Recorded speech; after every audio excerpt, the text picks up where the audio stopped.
Bienvenidos al canal de Outcome Project, donde se discuten tópicos relacionados a las ciencias de datos. Las propiedades matemáticas de una línea recta.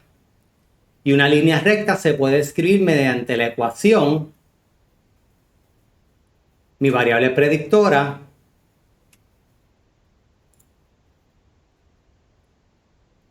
se aproxima, ese valor de y se va a aproximar a el intercepto más la pendiente por el valor de mi x más un error. ¿Y por qué este error necesita estar ahí? Ayer estábamos dialogando que las medidas en estadísticas no necesariamente son perfectas. No estamos trabajando con procesos deterministas, estamos trabajando con procesos estocásticos. Muchas cosas al azar, las personas se comportan de muchas maneras diferentes debido a cómo se sienten en el día, qué comieron, qué enfermedad tienen, etcétera, etcétera, etcétera. Y eso genera un proceso aleatorio que tenemos que capturarlo en el modelo. Y vamos a definirlos. Y, la variable cuyo valor queremos predecir a base de los datos, a base de otras variables. Ya esto lo hemos visto muchas veces.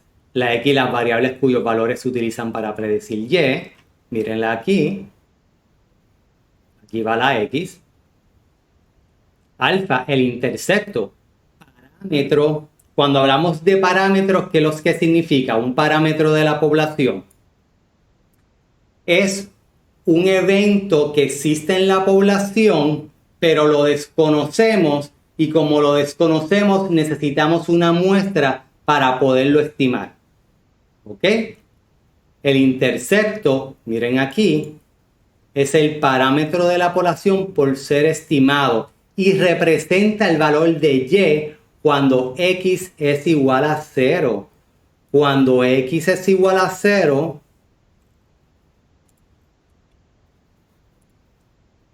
digamos que X sea igual a 0 aquí, ¿cuál es mi valor de Y? En este caso, Y no tiene valor, pero el valor más distante, aproximadamente más cercano, es 1. Así que lo que va a hacer la línea de regresión es que va a estimar ese valor en 0. Y ese valor alfa sería aproximadamente, la escala es bastante grande, y a base de los resultados que me recuerdo, unos menos 17 millas por hora. ¿Ok? Eso es lo que significa alfa. Y vamos a ver por qué un valor negativo. Y beta, la pendiente, parámetro de la población por ser estimado. Nuevamente no lo conocemos, necesitamos una representación, una muestra de la población que representa el cambio en Y asociado con un aumento de una unidad de X. Y esto ya lo hemos visto muchas veces durante estos pasados 2 días. El cambio en Y asociado con una unidad de X. Esto ya no es nuevo para ustedes.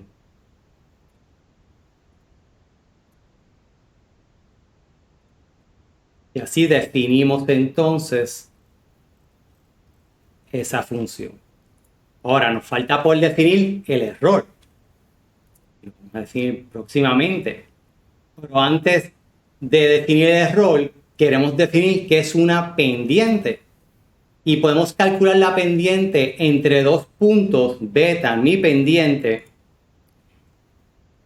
cuando dividimos el cambio delta, es el cambio de Y entre el cambio de X. Y2 menos Y1, X2 menos X1. Si ven aquí, tenemos, vamos a buscar estos puntitos.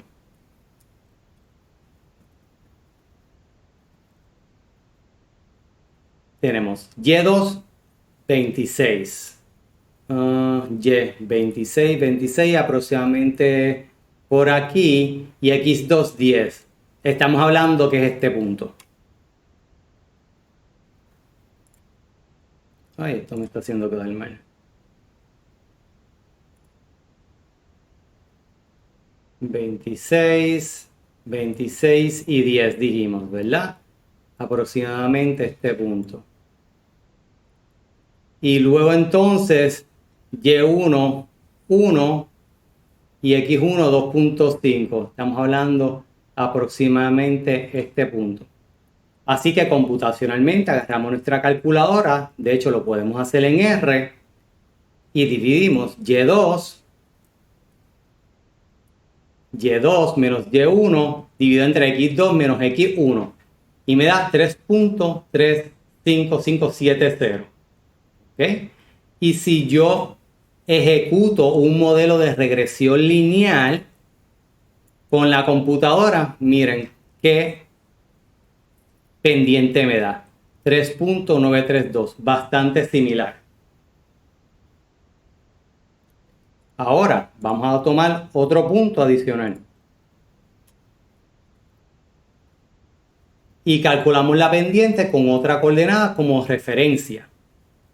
Y2 y X2 es 85 y 25 y X1, Y1 o Y1, X1 es 52, 20 y me da un valor de 6.6, pero el modelo me había dado 3.93, lo que significa es que vimos otros dos puntos que la línea de regresión, la pendiente en ese punto era un poco diferente, y como sucede eso, necesitamos una fórmula matemática nuevamente que nos dé la mejor línea.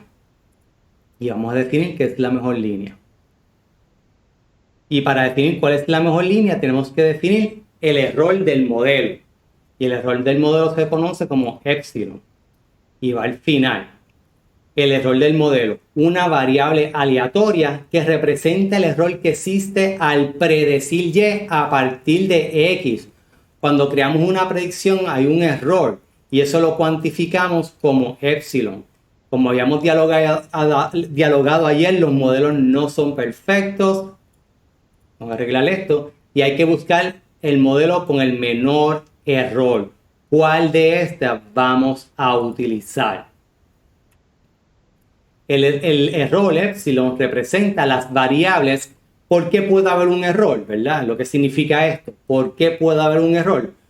Bueno, porque hay variables que no se incluyeron en el modelo y son importantes. Muchas veces se desconocen cuáles son estas variables o no se pudieron obtener. Puede ser también que la relación no sea lineal. O que hay pocos datos y la variabilidad de los datos es mucha, también puede ser.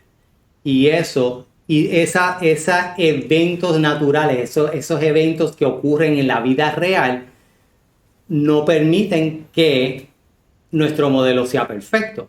O porque no tenemos las variables importantes. Así que si un modelo no ajusta adecuadamente, como un trabajo que, ¿verdad? Uno de los trabajos que nosotros hacemos consistentemente, el modelo no predice nada, no dice absolutamente nada. Lo que sucede es que, bueno, pues no tienen las variables adecuadas. Ahora depende de la institución que recopile las variables que se les recomienda que deben recopilar si realmente quieren predecir ese evento en particular. Y está de nosotros decir, mira, esto es lo que da el modelo y estas son las razones por las que el modelo no ejecuta. Esto ya lo vimos.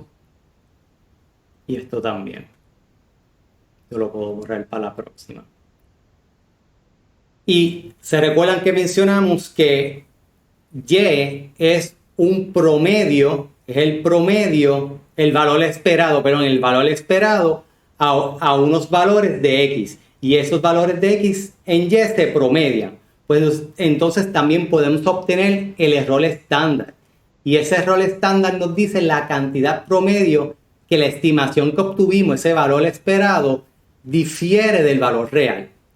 Y esa desviación estándar la podemos calcular para las alfas y las betas. Exacto, depende de cuántos modelos recorra, ¿verdad? Pero si es un modelo, lo puedes ejecutar para ese intercepto y esa pendiente. Y esa desviación, ese error estándar, queremos que el error estándar sea lo más pequeño posible, ese número sea lo más pequeño posible. Y puede reducirse al aumentar el tamaño de muestra. A más observaciones tengamos, menor será el error.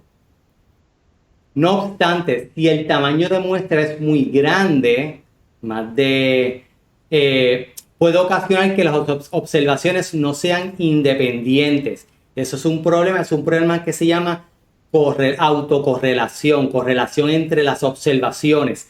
Y esa correlación entre observaciones sucede mucho cuando estudiamos análisis, cuando la muestra es muy grande, esa es una, cuando estamos estudiando eventos geográficos, análisis de epidemiología espacial, y cuando estamos viendo eventos temporales y cuando estamos utilizando medidas, lo que se conoce como repeated measures, medidas que se repiten, que tú observas una persona y esta persona la vas a medir en un tiempo posterior y esta misma persona la vas a medir en otro tiempo para ver una curva de crecimiento de un evento que estás midiendo. Y en esos eventos particulares se da un fenómeno que se llama autocorrelación, que medidas cercanas unas a las otras están correlacionadas, y uno de los supuestos de los modelos matemáticos estadísticos es que haya independencia entre observaciones. Así que si existe correlación en las observaciones, hay que introducir unas ecuaciones para ajustar por esa correlación o mejorar el proceso de muestreo. Que no es en el caso de, ¿verdad?, de repeated measure, de medidas de estudios longitudinales o seriales. Vas a tener en esos estudios seriales, longitudinales y geográficos, vas a necesitar introducir dentro del modelo unas funciones de autocorrelación para ajustar por ese fenómeno. Y es que al probar las hipótesis da que existe ese fenómeno, esa autocorrelación o correlación entre medidas.